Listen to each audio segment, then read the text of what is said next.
Imagine a fortress, just a massive impenetrable citadel. Right. And it has been completely sealed off from the outside world by a raging toxic storm. It's totally isolated. Exactly. And inside this fortress, a horrific plague breaks out. So for 300 years, the garrison trapped inside fights this disease. 3 centuries of just, well, pure attrition. Yeah. They burn their own quarters, they sacrifice millions of their own people, they fight tooth and nail in the dark, choking on ash and blood. It is a nightmare scenario. It really is. But finally, against all mathematical odds, they actually win. They beat the plague. They do. The plague is eradicated, the fortress is completely scrubbed clean, and the surviving soldiers, battered and exhausted, they look around at their pristine walls and think, well, we survived, we won. But they do not know the whole truth. No, they do not. What they don't know is that the toxic storm outside just parted for a split second. Yeah. And a vastly superior, incredibly ancient conqueror peered through those clouds, looked at their perfectly pacified, scrubbed clean fortress, and just smiled. Because they will not even have to clean house before they move in. Exactly. Welcome to the Historical Recovery Department, Historicus Perfectus. I am your assigned host historiator for this briefing, and sitting across the data slate from me is your expert historiator. It is an honor, Perfectus. We are transmitting directly to you today through restricted, highly sanctified channels. Yeah, the conceptual vault we are operating in today requires absolute discretion. Absolute discretion. Yeah. Because we are analyzing a newly decrypted intelligence feed, specifically a recovered Aeldari manuscript. And we need you to really understand the weight of what is sitting on our desk right now. Right, because the broader Imperium, they are currently celebrating the rediscovery of a region known as Sector Separata. You have probably heard the astropathic broadcasts. Oh, they are everywhere, calling it a miracle of human resilience, a beacon of survival in a dark cosmos. But while the data we are about to decode for you today, it shatters that entire narrative completely. It truly does. The tragedy of Sector Separata has absolutely nothing to do with what they survived over the last 3 centuries. Nothing at all. The true horror, the lethal reality locked inside this Xenos intelligence, is that their greatest existential threat isn't behind them. It is actively hunting them right now. Now, yes.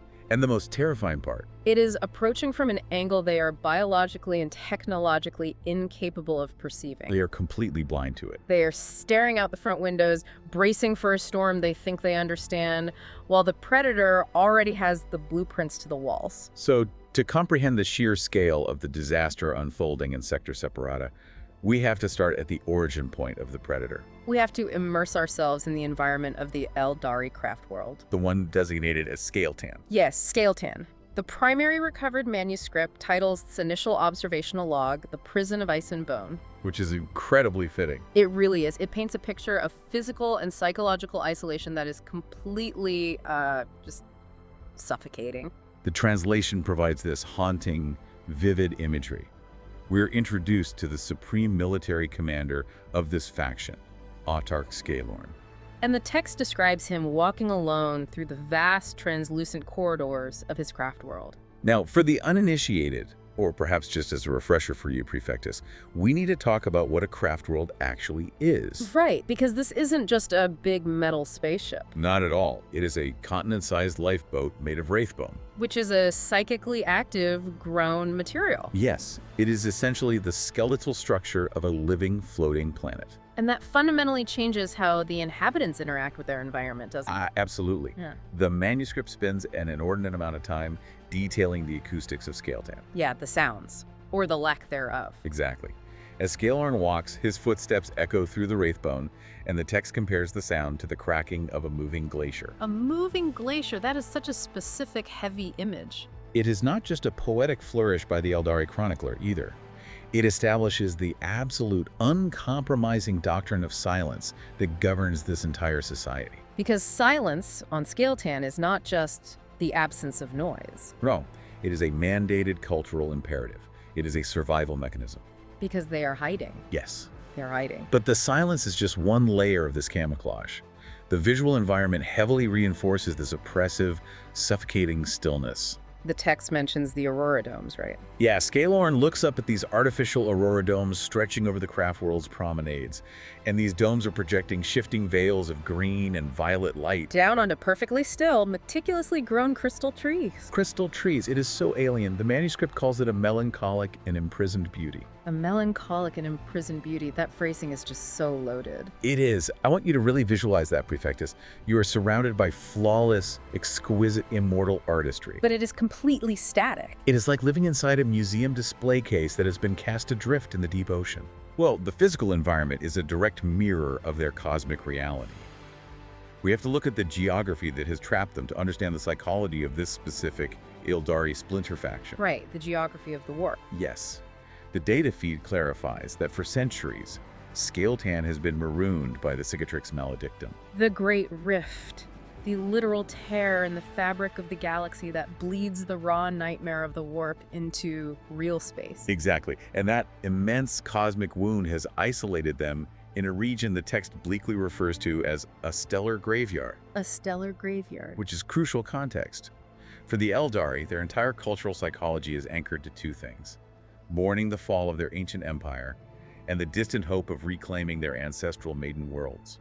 Those lush, perfectly seeded paradise planets. Right. But there are no maiden worlds in this graveyard. No, there are no vital resources, no celestial pathways. They're surrounded by dead rocks, lethal gamma radiation storms, and the deafening psychic cacophony of warp rifts screaming into the material universe. Which means the grand goal of rebuilding the Aeldari Empire in this specific sector isn't just difficult.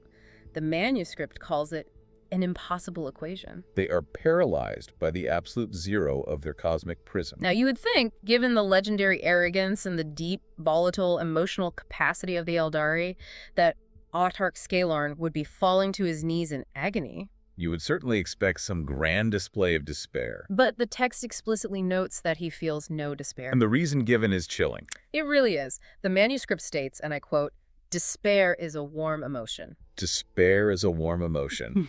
Just let that sink in, Prefectus. Instead, we are introduced to this profound psychological state that the Aeldari call glacial stoicism. Glacial stoicism. Scaelorn feels only the patience of a stone waiting to be freed from the ice. I really struggle with taking that at face value, though. How do you mean?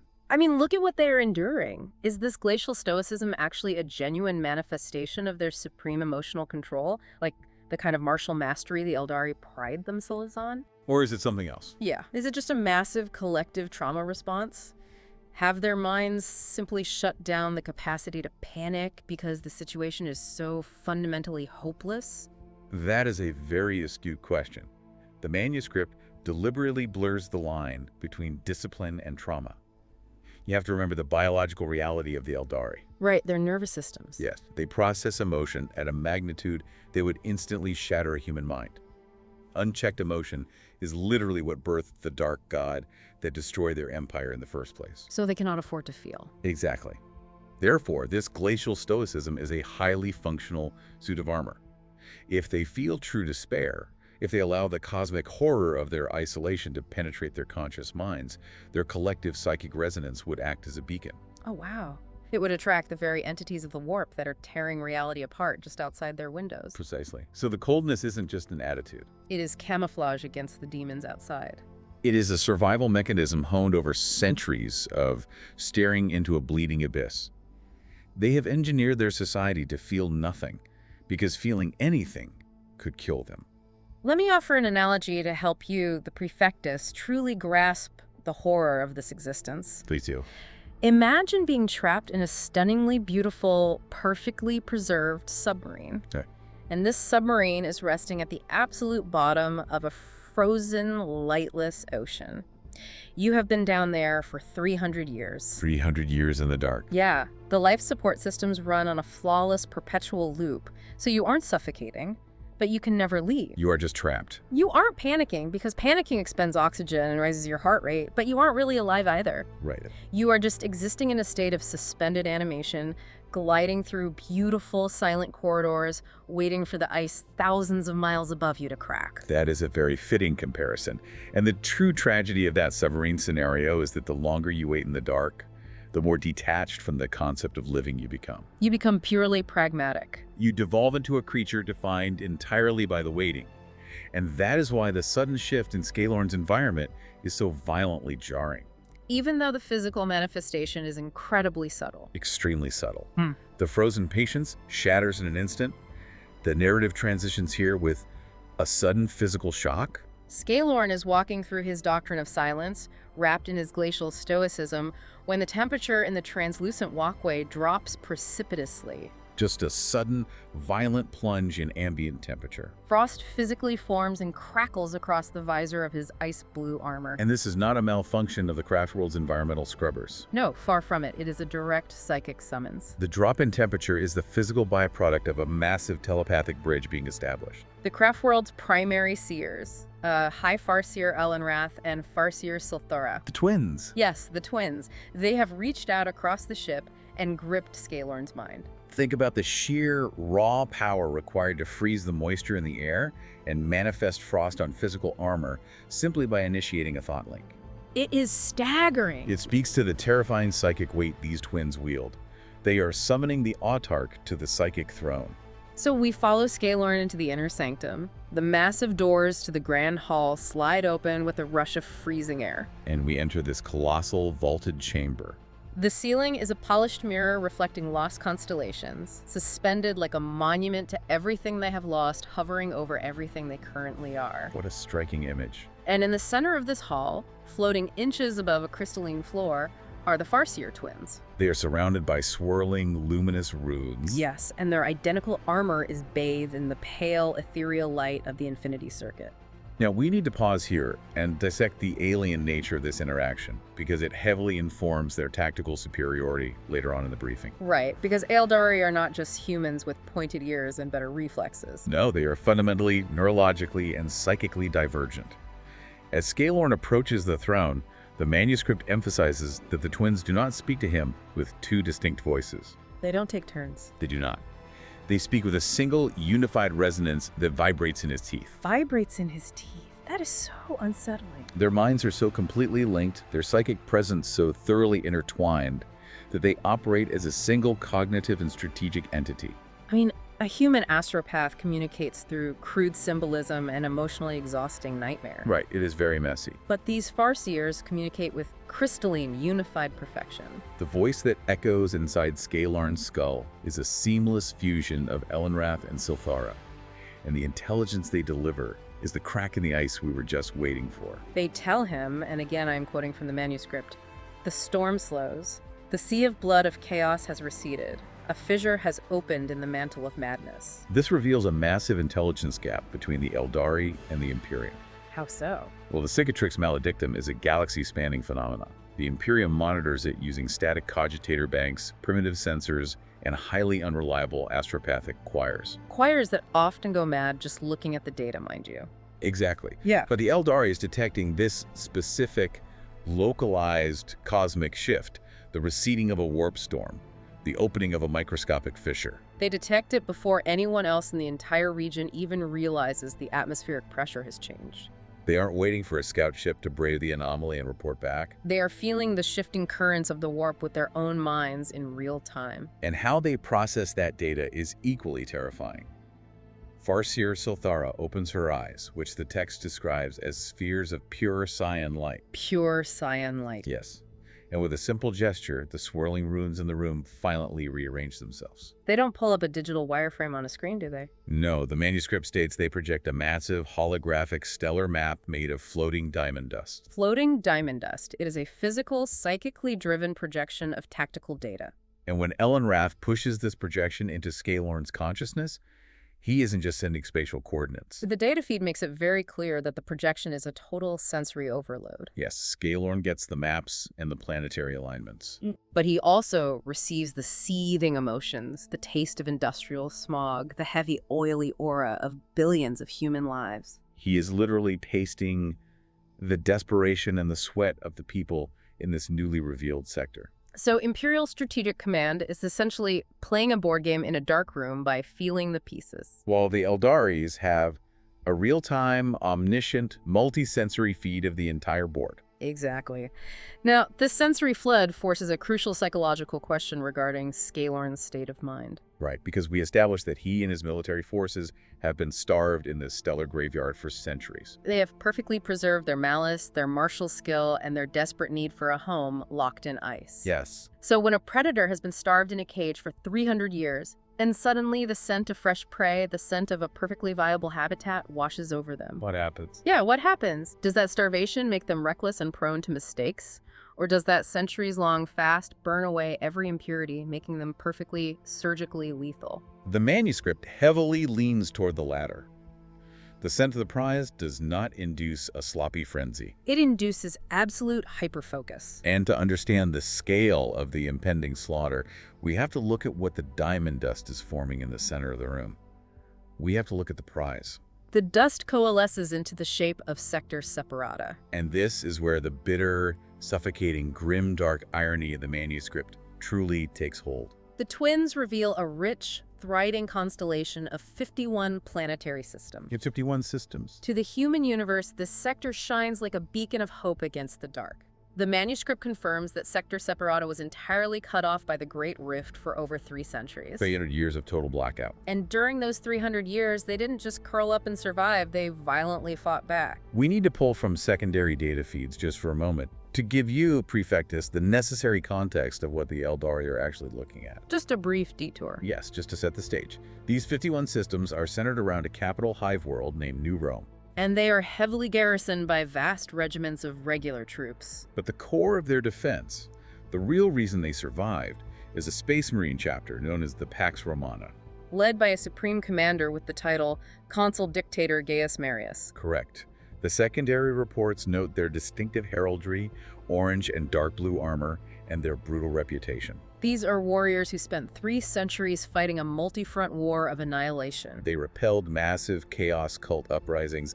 They purged insidious gene-stealer infiltrations that had rooted deep in their hive cities. I mean, think about the absolute grinding horror of that existence. When the Great Rift swallowed them, it must have been pure anarchy. Demonic incursions, civil war, mass starvation. But under Gaius Marius, they united.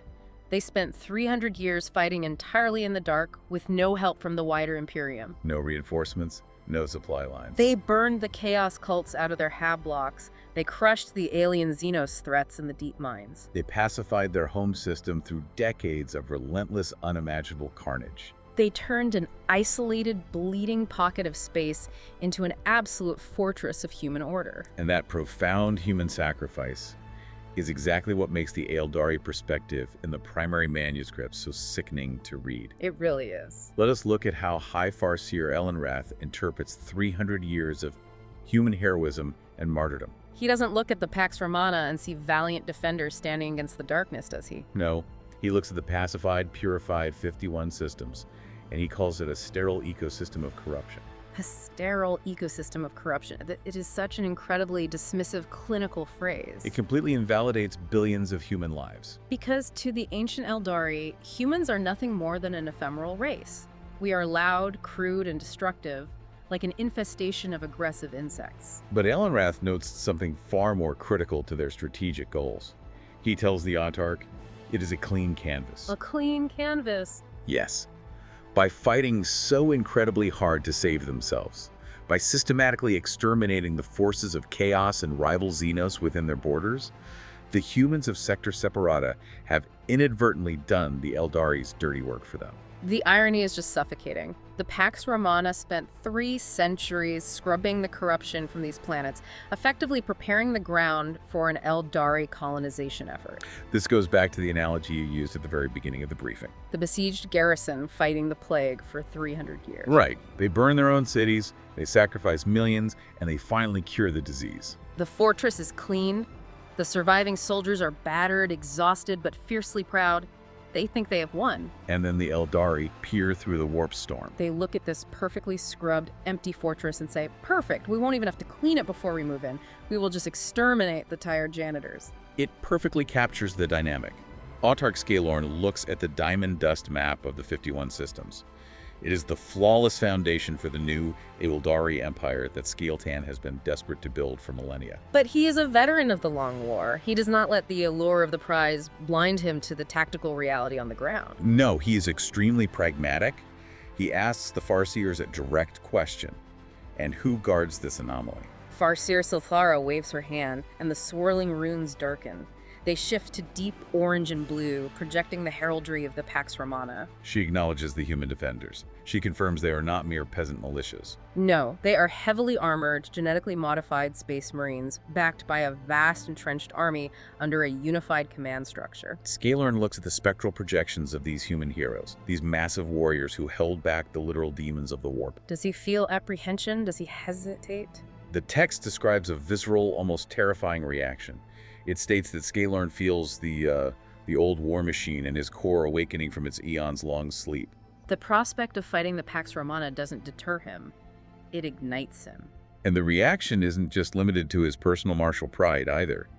The manuscript documents a deeply unsettling, sympathetic resonance that ripples through the entire craft world. Deep within the colossal furnace heart of Scael'Tan, the avatar of Cain begins to stir. We must emphasize what that means for the listener. The avatar of Cain is not a machine. It is not a conventional weapon. It is the molten, iron and fire physical incarnation of the ancient Aeldari god of war and murder. It sleeps in a dormant state until the craft world is consumed by the need for violence. Scaelorn's violent intent, his absolute focus on conquering the sector, is so pure and so overwhelming that it is literally causing a dormant god of murder to grumble in the bowels of their ship. The board is set. The humans have built a perfect fortress. The Aeldari want the fortress. The humans have a massive battle-hardened army. The Aeldari have awakened their ancient war machine. From the outside, it looks like we are building toward a massive, head-on collision.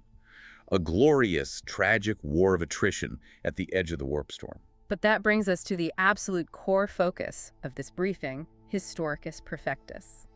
I need you to pay very close attention to this next operational exchange in the manuscript. This is the axis upon which the entire fate of Sector Separata turns. It is a terrifying masterclass in the fatal asymmetry in information. This is the tactical climax of the document, and the primary reason this data is highly classified.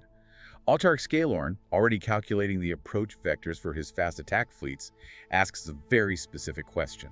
He asks the Farseers, have they already noticed the passage? He is referring to the fissure in the warp storm, the singular opening that finally connects Sector Separata back to the wider galaxy. The Farseer twins reply with the truth so devastating it makes your stomach drop. They confirm the human sensors have picked up the anomaly. Yes, the humans have noticed a passage. A passage. Singular. But not the passage the Aeldari control. This is the linchpin of the coming slaughter. The twin state. Not the one we control. Only another. We also believe there may be more. The manuscript coldly details the catastrophic failure of human technology here. The twins note that the discovery of this single, obvious passage has ignited a fire of restlessness and deep anxiety in the hearts of the sector's human leadership.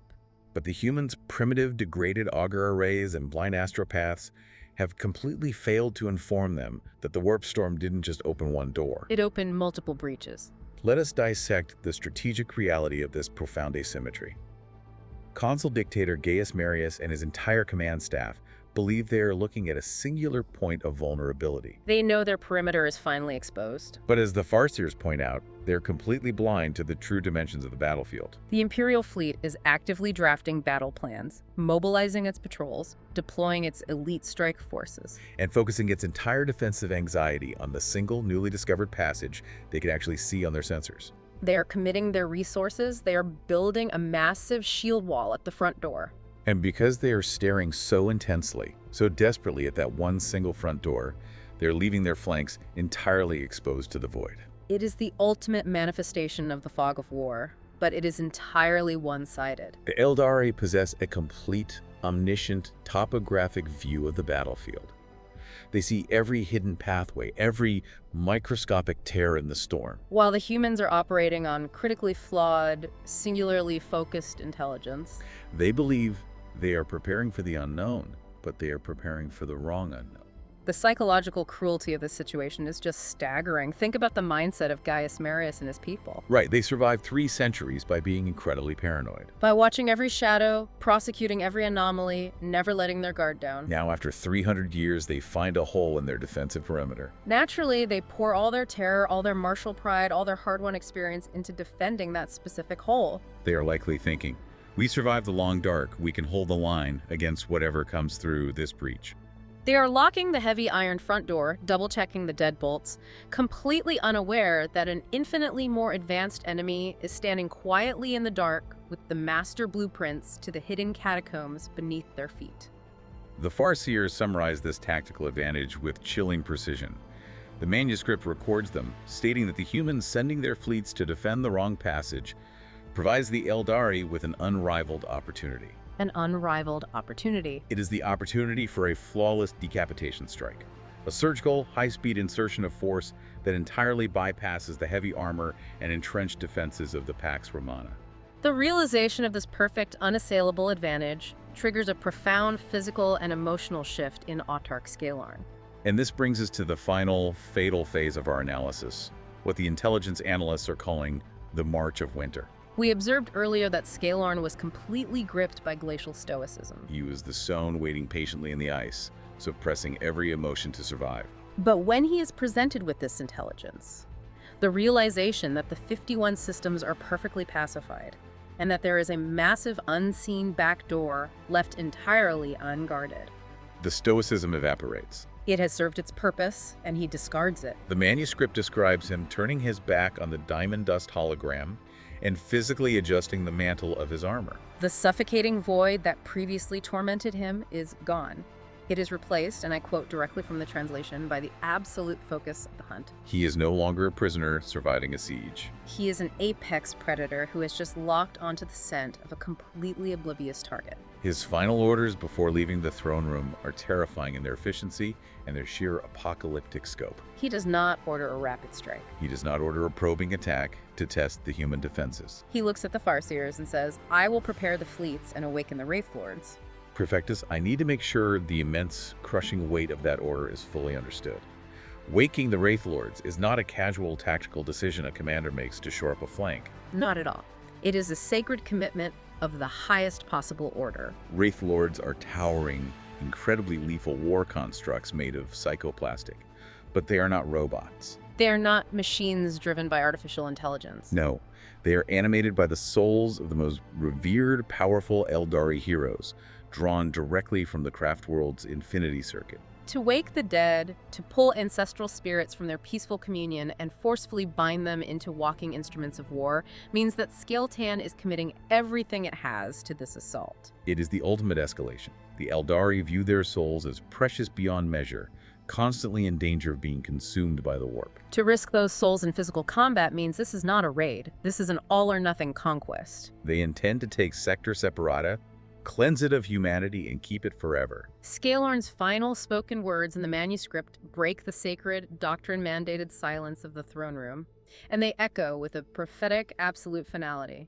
He looks at the projection of the human systems, acknowledges their 3 centuries of struggle, calling it an admirable effort for ephemeral races to have kept their future empire clean of chaos. And then he delivers the death sentence. Sector Separata will no longer need to worry about the shadows of chaos or their false emperor. Winter is coming to them. Winter is coming to them. It is a declaration of absolute erasure. They don't intend to conquer the humans, demand tribute, or subjugate them into slavery. They intend to sweep over the 51 systems like a localized natural disaster. The winter he speaks of is a cold, emotionless, surgical extermination to clear the land for their own people. The tragedy is it is physically suffocating. Humanity bled for 300 years. Generations lived, fought, and died in the mud, the toxic ash, and the dark, sacrificing their very souls to purge their home of corruption. And in the end, all their immense suffering, all their heroic defiance, merely served to polish a jewel for the Aeldari to steal. They built a perfect future empire for an enemy they don't even know exists. To synthesize this intelligence for you, the Historicus Perfectus, at this very moment, Sector Separata is celebrating its survival. They are ringing bells in New Rome. They are bracing their formidable, battle-tested armies for a conventional war at the perimeter of their known space, staring intently at a single breach in the warp. But the stark reality is that an ancient, psychically supreme predator is mobilizing a massive, soul-driven force guided by absolute omniscient intelligence, intending to utilize routes the human defenders cannot perceive and do not know exist. The human defenders are staring through a keyhole, believing they see the whole world. While the Aeldari have removed the roof of the house. The outcome of such an engagement is heavily skewed before the first shot is even fired. The Imperial forces are preparing to fight a massive, glorious war that will simply not happen. While the war that will happen, the slaughter that is coming, is already moving quietly into their blind spots. Which leaves us with a final, deeply unsettling tactical question to ponder.